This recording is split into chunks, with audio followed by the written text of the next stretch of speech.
As a cricket যে experience আমার আছে, দূর থেকে খেলা দেখে যেটা আমার কাছে মনে হচ্ছে যে প্লেয়াররা আপনার অতিরিক্ত প্রেশারে থাকে।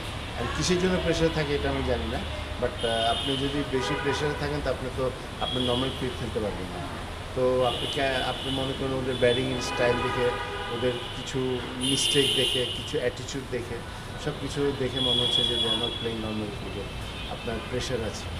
এটা আমাদের তো কোচ, দেশীয় কোচ আমরা, মানে ক্রিকেট বোর্ড তো ডেফিনেটলি আপনার ভালোর জন্য, আপনার সালাউদ্দিনের রেপুটেশন ভালো, বাট এখন যেহেতু ব্যাটিং খারাপ করছে, আপনার দোষ তো সবাইকে নিতে হবে, ইভেন আমাদেরও এটা আমরাও মেনে নিচ্ছি। বাট খারাপ লাগছে যে এইসব স্টেজে এই ধরনের মিস্টেকগুলো নর্মালি অন্য দলগুলো করে না, যেগুলো আমরা করছি।